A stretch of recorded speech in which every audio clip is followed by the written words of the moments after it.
Hi, welcome to Muddy's Trophy Pursuit. It is a beautiful day down here in southern Iowa. I'm actually out spending the afternoon checking some cards on the edge of our arrow seed food plots, looking for a big buck that's moving in daylight. As you know, the season opens here in Iowa on Sunday. So it is finally that time of year, and we're hoping to find a day walker. So what I'm going to do today is I'm going to check a camera over my shoulder here. Hopefully there is a good deer that showed up on it, and I'm going to check a few other plots down the road, and same thing, hopefully a good deer showed up. Typically what I usually do on the opening day is film Alex, and the last few years we've had some really good luck. She killed a buck we call Fat Boy 2 years ago, the first day that we went out, a 7 or 8 year old whitetail. Then last year she almost killed a buck that we called 6 Pack and a Pound right here over my shoulder. This particular food plot is one we've had for the last few years. It sits down in this low spot here, and we've had some pretty challenging hunts here. There's always a ton of deer around here, but the issue that we run into is that being down in a low spot, it seems like even if you walk in with the wind in your face, that it'll swirl every now and then and blow the field. So as you can see behind me, we put a Muddy Bull box blind up. That will do a few things. That's going to control our thermal, our noise, and obviously our scent control. It's really going to add to this location. So I better get rolling. Got to get this checked. On today's episode, we're going to follow along with Jeff Riggen and team member Taylor Riggen. Taylor, as you know, killed a nice elk in Wyoming last year. This year it was his dad's turn. His dad drew a tag. They're hunting public ground, do-it-yourself hunt, and they really got into the elk this year. So after that, you're going to follow along with me. We're going to go to my other food plot. I want to show you how we used arrow seed green screen to not only aid us in cover to get to our bail blind, but to manipulate deer movement as well. Muddy's Trophy Pursuit is proudly powered by Muddy Outdoors, Big Game Tree Stands, Matthews Archery, Sitka Gear, Scent Crusher, Monster Meal Deer Attractants, Wind Pro, Arrow Seed, Range Broadheads, Block Targets, IQ Bow Sights, Nocturnal Lighted Nocks, Outdoor Edge, and Vortex Optics.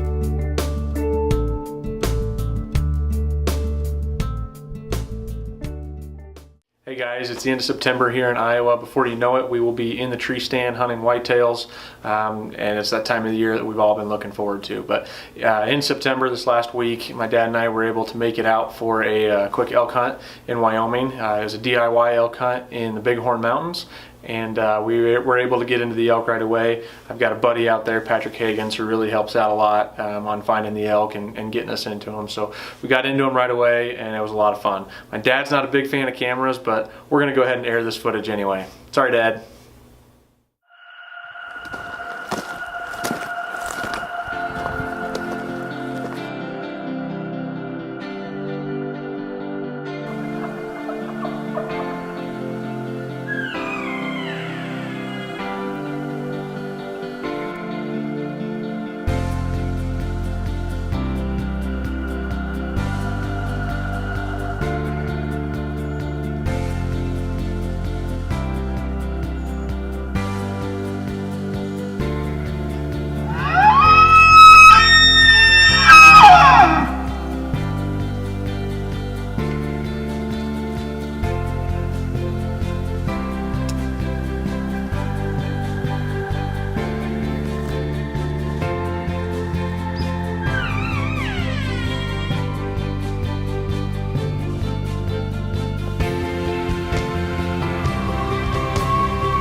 as you can see, we got into the elk right away the first couple days.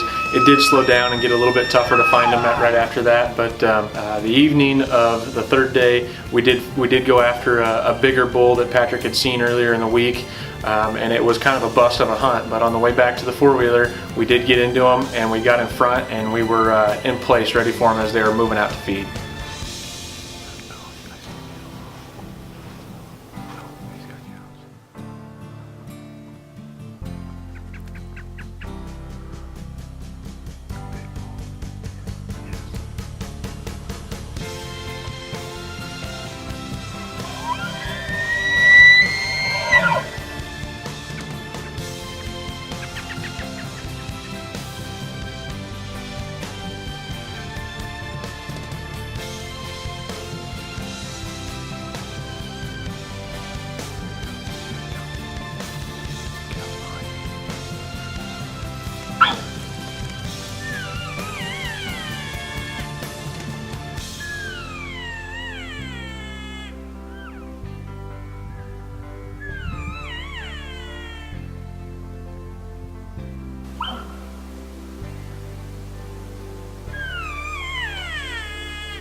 There you go.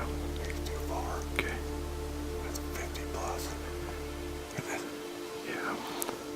Well, that was a heartbreaker that it turned out that we didn't get an arrow in that bull. It just goes to show you when you're archery hunting elk, anything can happen and everything's got to be set up perfect for you to get in there. And that bull just kind of bounced out behind that tree after the cow spooked and was at 60 yards.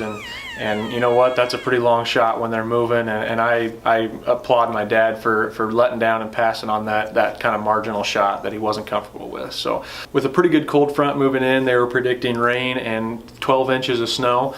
We ended up not getting that much, but the rain and a little bit of snow that we did kind of shut the elk up, and they kind of just laid out tight and was making the hunting a little bit harder, combined with the pressure that was in the area. So we'd made the decision to head lower to a little bit warmer, drier location to see if we could find some bulls that were still talking. We went down lower and hunted the Pinyon Juniper Canyon kind of area down at the base of the mountain, and we did get into a canyon that had some bulls in it. So from that point on, it was time to just figure out which one we'd get called in and see if it was worth taking a shot at.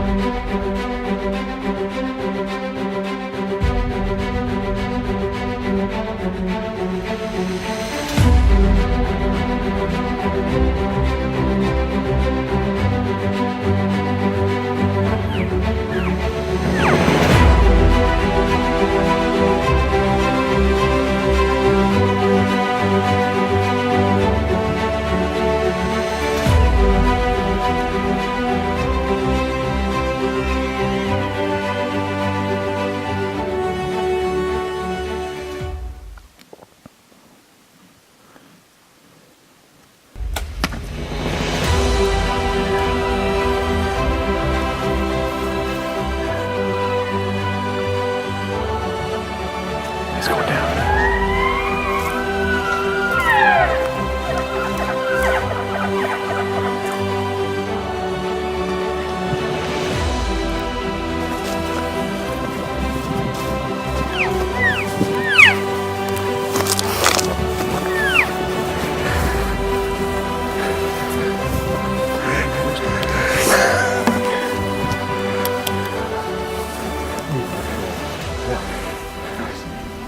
I didn't think he was going to come in. I just kept on it, and I heard him bugle down at the bottom. Here he comes. I thought I heard an arrow fly. I was like, gonna get on the call. I don't want him going anywhere. Smile, you're on TV. We'll just call him in and see if you like him when he's standing in front of you. That's awesome. He was just too ornery not to shoot. Stuff all over his horns. He run down that hill and we go on the other Yeah, he's side. running like a freaking You think you're quite something. 8 days. 8 days of waking up before sunlight and getting back to camp after dark.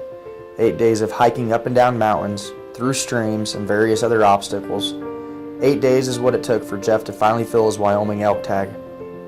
As we head into whitetail season here in Iowa and other states across the country, we should remember that we likely won't fill a tag on day 1 and maybe not on day 15 or even by the end of the season. Regardless, we should enjoy the grind, be thankful for the opportunity to pursue game, and remember that the hunt never ends. Good luck this season from all of us at Muddy's Trophy Pursuit. We hope you follow along with our stories.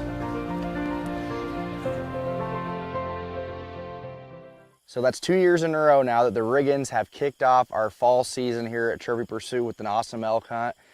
Jeff, I couldn't be happier for you. I know how long you waited to draw that tag, and then to get out there and hunt as hard as you guys did before finally getting it done is just, it's a very rewarding feeling. But with that, we are now transitioning into 100% whitetails here for the most part at Trophy Pursuit. The rest of the year, we're going to be all about big whitetails, trying to bring you as much up-to-date information as possible. As I mentioned earlier, I wanted to end today's show with showing you one of my last setups on this particular farm. One thing we did this year is, as you can tell, we've got a super lush stand of Arrow Seed Brassica Plus behind me. Over my shoulder, you can see I put a muddy bale blind, and then there's a row of green screen. Now the green screen didn't get as tall as what it did last year. We have been experiencing very dry weather, so it did not get as tall as it typically does, but it's still tall enough, even in these drought conditions, that I can access it from the north, and I got a trail cut through it to get in the bale blind, be able to hunt, and then as deer are even feeding in the field behind me, I should be able to exit, stay in this low spot, and head back to the vehicle. So I'm really excited about that. So this is the second year that we've been utilizing green screen, and last year we used it 100% for cover to get in and out of our setups. One thing we noticed by doing that last year was that the green screen grew up so tall and so thick that what that stand of green screen also did was it acted as a barrier for the whitetails, and they would go around it and enter food plots wherever we ended it at, or they'd cruise through a field and they'd use that green screen for cover as edge habitat as they traveled from one spot to the next. So it got us thinking, why not utilize this green screen to manipulate their movement this year? And that's exactly what we did. Now we've got the bale blind behind me here that we're going to hunt with south winds. In that back corner back there, we've also got a double set. We've got 2 muddy Boss XLs in that tree, and the deer, when they would enter this food plot from the south, they'd kind of enter it all over the place, but it'd be mainly in that corner. But they might enter it from 20 yards to 70 yards in that corner, which when you're using a bow, when you're bow hunting, obviously 70 yards is too far. So what we did this year was we took that corner of the food plot, we planted a row of green screen that's probably 60 yards wide, and what that did was it's forcing those deer to now come out, and they're heading to the right, and they're entering the food plot now at about 18 yards, and it's actually worked better than expected. So next year I can guarantee you we're going to be utilizing that green screen even more and continue to manipulate their movements to benefit us from wherever our setups are at. So I think that's it for now. I hope you guys enjoyed today's show. Keep checking back in, and we're going to have some more blogs, some more articles, and some more videos coming your way. Lastly, don't forget to go to GoMuddy.com. Check out all the products that we have available. We are your one-stop shop for whitetail hunting, and you can find our products at a retailer near you. So best of luck this year, and keep following us right here at Muddy's Trophy Pursuit.